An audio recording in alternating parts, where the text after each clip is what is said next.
In the dealings of men and the theater of influence, emotion is a currency too easily spent and too lightly earned. He who governs with sentiment is already subjugated. To care is to concede leverage. The heart, once laid bare, becomes the battlefield upon which others wage war, not for affection, but for control. It is a naive man who believes that emotional transparency will endear others to his cause. In truth, it invites exploitation. For those who sense your need for connection understand the ease with which you can be manipulated. Indifference is not cruelty, it is calculation. The indifferent man sees all and concedes nothing. He observes without attachment, speaks without confession, and acts without apology. Where the sentimental man becomes a servant to emotion, the indifferent man becomes a master of perception. His silence is mistaken for mystery, his distance for depth. Others lean in to understand him, unaware they are already ensnared in the psychological game he orchestrates. People are not drawn to those who need them. They are drawn to those who make themselves scarce. What is abundant is undervalued. What is withheld becomes coveted. The indifferent man is like gold buried deep, untouched, unspoiled, desired. When one does not clamor for attention or validation, others project value upon him, hoping to win what he does not offer freely. This inversion of dynamic, where the desired becomes the chooser and the pursuers become the pursued, is the crucible of real power. To exhibit indifference is to shift the balance of desire. The emotional man lays bare his intentions, and thus his weaknesses. He shows that he needs response, recognition, reciprocation. Every gesture becomes a bid for connection. But the indifferent man offers no such signals. He starves others of emotional clarity, forcing them to chase certainty that never arrives. This uncertainty becomes their torment, and their torment becomes his control. Even in matters of love, it is not the depth of emotion that secures loyalty, but the fear of loss. A lover who is assured of your perpetual presence takes liberties. They drift, delay, disrespect. But a lover who suspects your indifference walks with caution. They become generous, accommodating, desperate to provoke warmth from a figure who no longer gives it freely. It is a reversal of power not achieved by shouting, nor by pleading, but by the quiet art of emotional withdrawal. In the court, in the marketplace, even in private companionship, men seek to dominate by creating dependency. The indifferent man, however, flips the structure. He becomes the void that others attempt to fill. By refusing to display need, he creates it in others. This is the essence of dominion, not through conquest but through absence. Not by what one provides, but by what one denies. He does not protest when overlooked, nor plead when abandoned. He does not react when insulted or praised. This neutrality, maddening to the emotionally entangled, becomes a weapon more effective than rage. For where rage may evoke resistance, indifference evokes obsession. The indifferent man becomes the unsolvable riddle. Others invest emotion into the relationship while receiving none. The imbalance corrodes their reason and binds them more tightly. There is a peculiar cruelty in refusing to care, but it is a strategic cruelty, one that achieves through stillness what others fail to accomplish through aggression. To be indifferent is to remain unshaken by praise or scorn, unbothered by inclusion or exclusion. The truly indifferent man is ungovernable. He plays no one's game, for he is not enticed by reward nor discouraged by punishment. He is free in a way that threatens the illusions others cling to. This freedom breeds fear, not because he is dangerous in the conventional sense, but because he cannot be predicted, cannot be guilted, cannot be lured. His silence is not passive, it is provocative. It forces others to fill the space with their own insecurity, their own doubts, their own need for reassurance. In this way, he governs the minds of others without lifting a finger. While they react, explain, apologize, justify, he remains still, and in stillness, he dominates. Attachment is celebrated by poets and priests as evidence of humanity, yet in the calculus of mastery it is the surest shackle. Each affection, each loyalty professed, is a link forged in iron around the mind. While men believe they bind themselves in mutual devotion, they in fact surrender discretion. They anchor their fortunes to impulses they do not govern. To rule, one must move with the freedom of a shadow across walls, never tethered to the banners, beneath which sentiment would have him kneel. A prince of his own destiny understands that affection is offered not for charity but for advantage, and that advantage flows to the party who remains least entangled in the exchange. Consider the merchant who adores his guild, praising the camaraderie that shelters him from solitary risk. He calls it fellowship, yet every oath he swears obliges him to favors, compromises, collective debts. Should misfortune visit the guild, his personal coffers drain in solidarity. He has traded independence for the illusion of shared strength. Contrast this with the solitary trader, moving softly between ports, borrowing alliances for a season, discarding them before their claims mature. Where the attached merchant may gain fleeting comfort, the unattached gains the entire horizon, answering only to the wind and his own cunning. Attachment further dulls perception. A heart invested cannot observe with clarity the defects of its object. The lover sees not betrayal, only misunderstanding. The partisan sees not treachery, only a lapse in discipline. This opacity is useful, that is, to the manipulator who cultivates attachment in others while guarding against it himself. He remains lucid while the attached become blind, weaving justifications from the very chains that bind them. An enemy so blinded will anticipate a reconciliation where none is promised, spending his strength in pursuit of reconciliation, while the strategist prepares colder designs. Those who would dominate must first learn to sever the subtle cords that tug at their ambition, nostalgia for city or household, reverence for lineage, the yearning for approval dressed in filial or patriotic garb. Sentimentality parades itself as virtue, yet one finds that the celebrated martyrs of tenderness accomplished little beyond their own ruin. The world is not governed by martyrs, but by those who walk away while others clutch the pyre. The man who departs without looking back disrupts the confidence of every companion who assumed his loyalty eternal. Their sense of permanence cracks, and through that fracture he may insert new terms more favorable to himself. Even minor attachments exact hidden tolls. The habitual meeting, the predictable greeting, the polite concession, each grants another party the map of your rhythms. What can be mapped can be cornered. Break the pattern often enough and observers grow cautious, measuring their steps, hesitant to commit lest you vanish once more.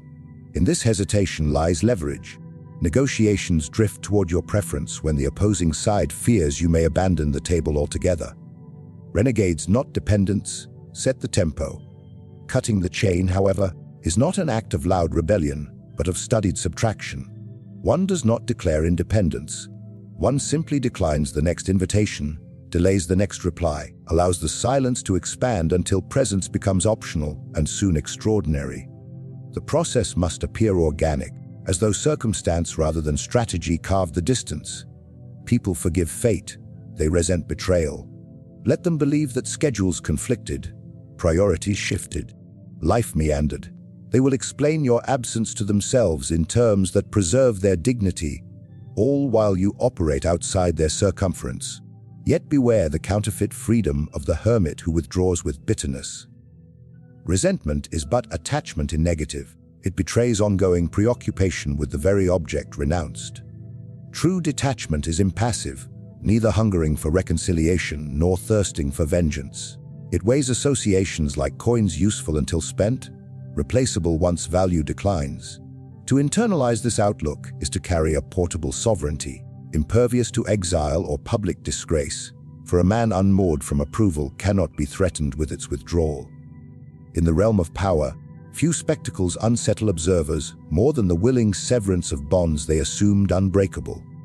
Families fracture with ceremony, states dissolve in lament, yet the individual who discards obligation without overt conflict awakens a deeper unease.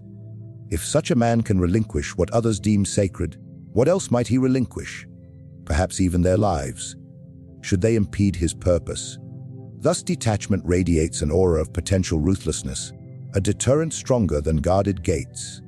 Enemies speculate whether the detached possess some hidden fortress within, a sanctuary of will rendered invincible by its lack of sentimental architecture. Detachment also converts time into a private treasury. The attached squander hours in reassurance, Correspondence, ceremonial exchange, each activity attacks levied by relationships.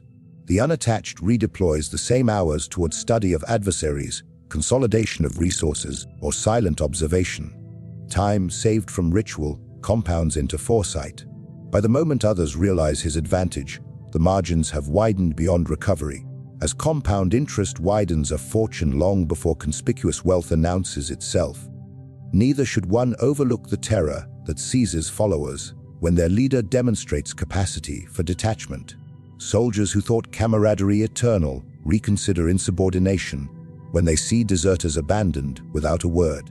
Courtiers who once whispered schemes fall quiet when they witness favorites dismissed as lightly as servants. The specter of sudden expulsion polices conduct more effectively than any explicit threat. Fear of the guillotine is amplified when beheadings occur without preamble or regret. As though as natural as pruning vines in autumn, affection flatters the ear, but alarm stirs the marrow.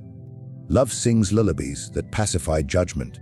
Fear tolls bells that quicken the pulse and command attention. When men say they cherish you, they cloak their own convenience in noble language.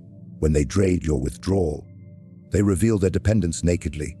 To govern this instinct is to govern them. Make your presence gratifying yet never indispensable, so that its possible departure becomes a specter looming larger than every pleasure you presently bestow. A child clings harder to a toy threatened with removal than to one freely given, and adults differ only in the complexity of their excuses. Condition allies and lovers alike to equate proximity to security, indulgence, or status, then allow glimpses of what existence would resemble in your absence. The void you display for a moment outweighs months of generosity. They will labor to avert the void rather than honor the generosity already received. Men account love as credit already in the ledger, an accrued comfort that encourages waste. Fear, by contrast, is a projected deficit, an imagined calamity not yet paid. Because imagination multiplies hazard, the threat of loss inflates exponentially in the mind, dwarfing the concrete memories of happy days. A statesman who bestows privileges upon his council must accompany each gift with a tacit reminder that dispensations may be rescinded. If favors appear irrevocable, they calcify into entitlement. If precarious, they remain miraculous, their beneficiaries vigilant to safeguard the miracle. Thus the prince reforms gratitude, so fleeting in human nature, into a permanent vigilance born of apprehension. Examine the lover whose devotion wanes amid routine comfort. He arrives late, explanations thin. Certain your affection endures unconditionally. Interrupt the routine once, vanish for an evening without notice, and the lover spends the night composing apologies never demanded, recalling with burning clarity all moments taken for granted. The heart's narrative revises itself under duress. Shortcomings excused yesterday become mortal sins today. For the mind panics when the equation of the relationship shifts from surplus to scarcity. This alchemy of perception is your laboratory. Supply calm, then threaten categorical silence, offer warmth, then open the window to a winter without you. Each oscillation sharpens the contrast until their love is inseparable from dread. The commander who forgives every error will be beloved and betrayed in equal measure, because indulgence teaches soldiers that missteps bear no cost. When the same commander orders the flogging of one indolent sentinel, and then, in the following breath, distributes double rations to the rest, he twins mercy with menace. The men do not merely love him for the bread and meat. They study his mood for signs their share might vanish, and in that study they become meticulous. Their obedience springs not from admiration but from the latent terror of deprivation. Presented with a binary, fulfill duty and eat, falter and hunger. They choose the certainty of sustenance and call it loyalty. Make no announcement of impending departure. The hinted possibility is more corrosive than explicit warning. A stated threat can be argued, bargained, or postponed, whereas a subtle withdrawal of enthusiasm leaves only speculation. Speculation breeds stories, stories mushroom into paranoia. Paranoia is self-sustaining, requiring no further effort from you once seeded. Courtiers who previously conspired against you will conspire among themselves, each fearing exclusion more than the next. While they measure one another's favor, you ascend beyond suspicion. the absent sun whose potential eclipse dictates all earthly rituals. There exists a moralist contention that love nurtures a higher order of cooperation than fear. Such speeches are propagandistic, uttered by those who rely on your goodwill to secure their own advantage. Observe marriages, guilds, republics when abundance of affection is joined by certainty of possession. Diligence declines. Only when the prospects of divorce, expulsion, or dethronement rear up do members scramble to restore harmony. Harmony achieved under duress is thicker than harmony derived from sentiment because participants recognize consequence as the guarantor and therefore honor the structure with vigilance. Cultivate therefore a manner at once generous and detachable. Let gifts flow, but never without an implied ransom, the ransom being your continued inclination to give. If subjects grow bold enough to question your motives, offer them a smile so vague it might herald either indulgence or exile. The ambiguity compels them to prepare for both outcomes, doubling their exertion while you expend nothing beyond the smile. Fear of loss functions like a tax upon their mental resources, payable in deference, silence, and sleepless calculation. Meanwhile, love, from their vantage, pretends to be the reward, though in truth it is only the perfume disguising the machinery of restraint. Take note, absolute terror freezes initiative, and frozen subjects can neither build nor defend your interests. The artistry lies in calibrating anxiety, not overwhelming it. Withdraw a single privilege, never all. Fall silent for hours, not weeks. Let rumors bloom, but trim their branches before despair becomes mutiny. In this measured climate, affection and apprehension coexist, each moderating the other, producing a durable allegiance rooted less in devotion than in the unbearable alternative imagined. Whenever your footstep recedes down the corridor, in that corridor echoes the prophecy of absence, and the echo drives them to cling to your presence with a fervor no serenade could inspire. The world expects power to be loud, direct, and declarative. It imagines that control is achieved by imposition, command, and presence.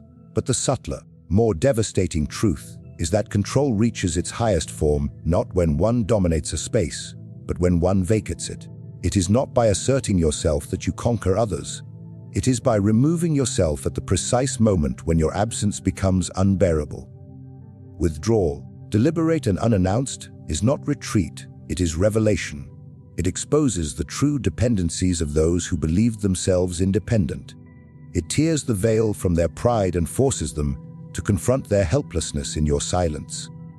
When you are present and available, people accommodate your existence. They adjust, tolerate, sometimes resist. Your voice is heard, debated, perhaps ignored. But when you withdraw, truly and entirely, they begin to question not only what you once offered, but who they are without you. The absence becomes louder than any speech. The space you leave behind is filled not with their satisfaction, but with their confusion, regret, and a gnawing awareness of what your presence once provided.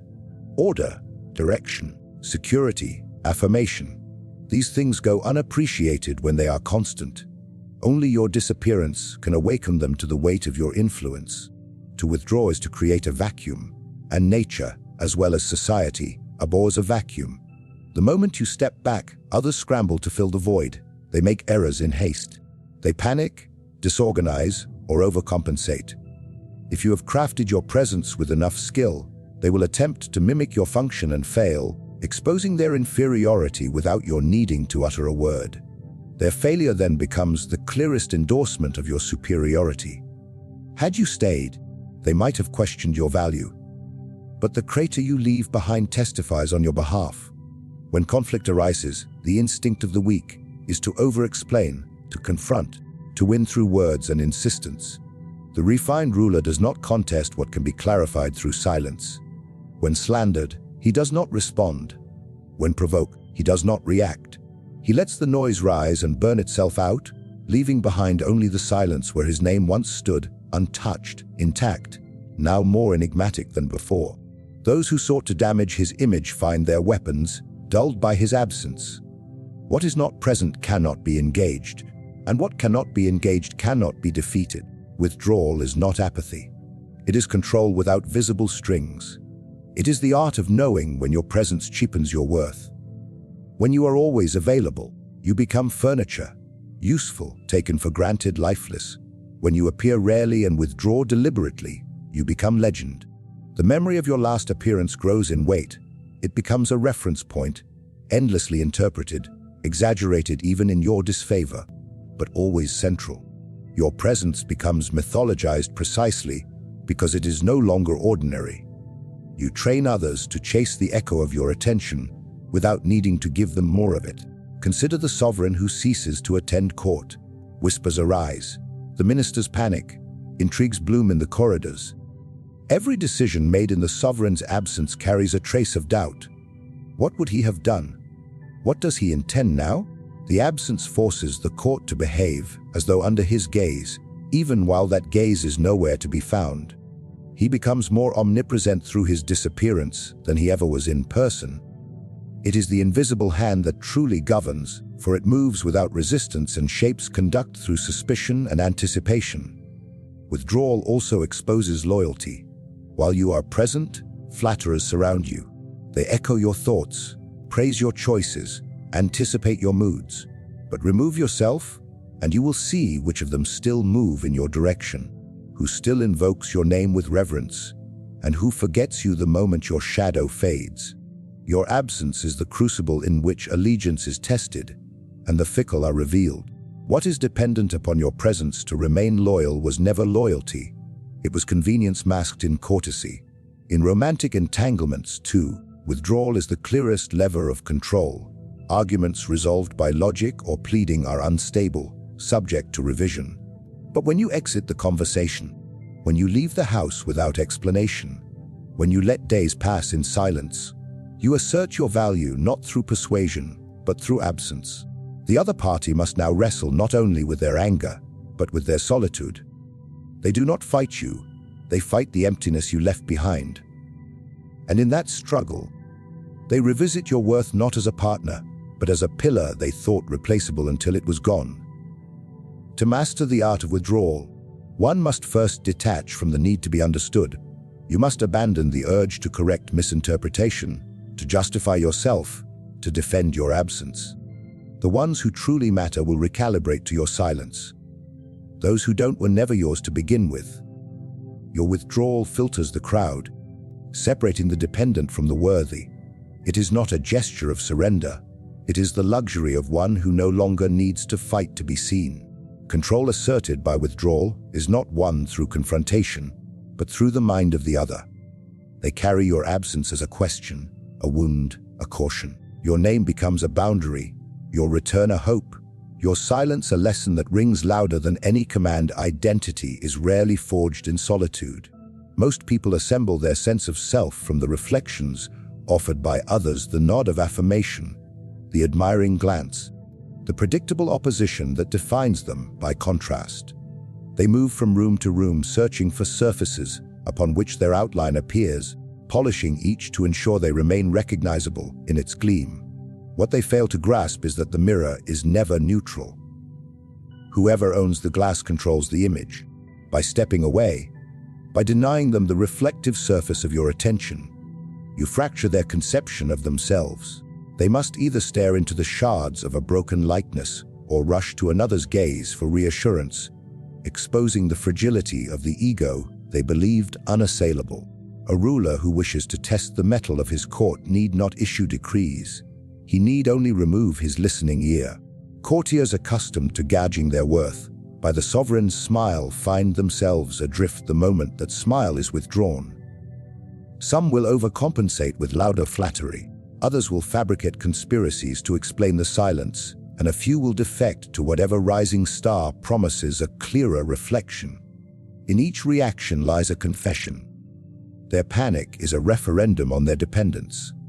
The sovereign learns more from their scrambling in darkness than he ever learned from their polished performances in the light. This technique transcends politics. In commerce, a patron who suddenly ceases to critique a craftsman's work teaches more terror than any harsh review. The craftsman, once galvanized by the patron's discerning eye, now questions every stroke of the chisel. Was the last delivery unsatisfactory? Has a rival been commissioned? The void of feedback erodes confidence. proving that the craftsman's assurance was never internally sourced, but rented from the patron's approval. By silence, the patron unmasks the transactional nature of reputed loyalty. He may now renegotiate terms from a position of invisible advantage. Parents who dote on a child cultivate either gratitude or entitlement. The outcome is uncertain, but the parent who occasionally departs without explanation gifts the child a mirror that vanishes. The young mind, unaccustomed to self-definition, scrambles to assemble an image from memory. In the process, it discovers agency, or collapses into resentment. Either revelation is valuable. The independent child, having survived the disappearance, becomes useful to the state. The resentful child, now visibly weak, can be positioned accordingly. Withdrawal need not be physical. One may remain present while extracting emotional resonance. Lovers long reliant on tender reassurances are startled when warmth is replaced by unperturbed equanimity. They prod, provoke, beg for an outburst that will certify they still matter. But the withheld reaction holds up a blank, unyielding surface. The lover is forced to supply their own interpretation, typically an unflattering one. They will replay past interactions, searching for fault lines, and in that obsessive rumination their confidence fissures. Each imagined misstep magnifies, for there is no new reflection from you to counterbalance their worst fears.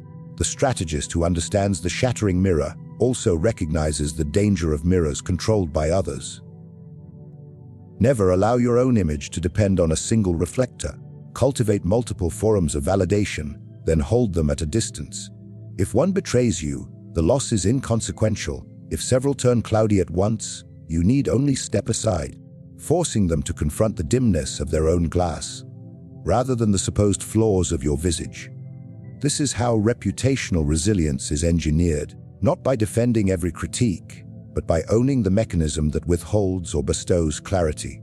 A paradox emerges the more integral your reflection is to their identity, the less often you must reveal it. Occasional appearances acquire ceremonial gravity.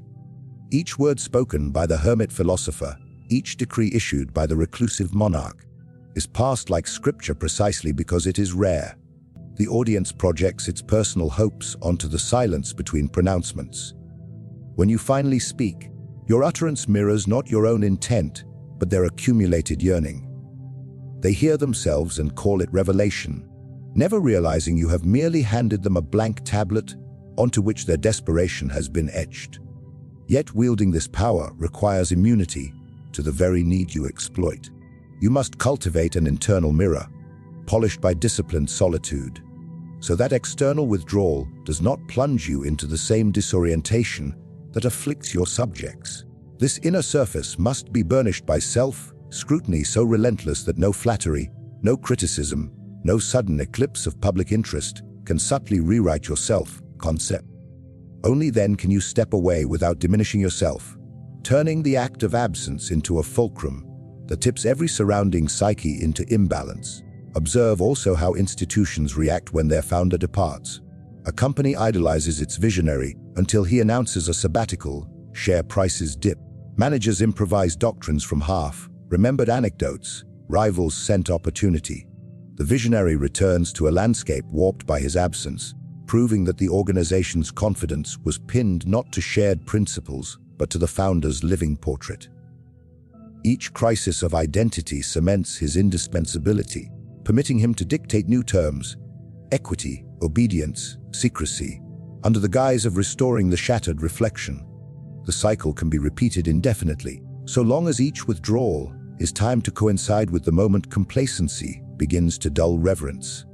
Do not mistake mere elusiveness for strategic withdrawal. Vanishing before establishing your reflection yields no fracture, only indifference. One must first embed significance through reliability, brilliance, or even orchestrated benevolence, until others habitually consult the mirror you provide. Then, at the moment their reliance crystallizes into assumption, you extract the glass. The shock is proportionate to the depth of previous certainty.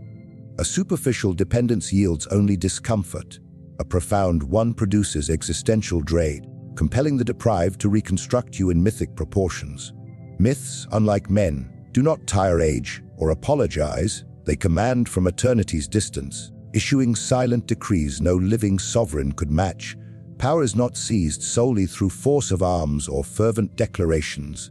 It is cultivated in the unseen spaces where others' certainties decay. Indifference deprives adversaries of emotional footholds. Detachment severs the chains by which they would haul you back into their orbit. The fear of losing you eclipses whatever affection they profess, compelling them to guard your interests as though they were their own. Withdrawal amplifies your presence precisely by making it scarce, while the shattered mirror of your absent gaze exposes the hollowness of identities that once leaned upon your reflection. When these principles converge, you command without command, dictate without decree, and rule from the quiet vantage where desire, panic, and dependence converge in a choreography you alone direct.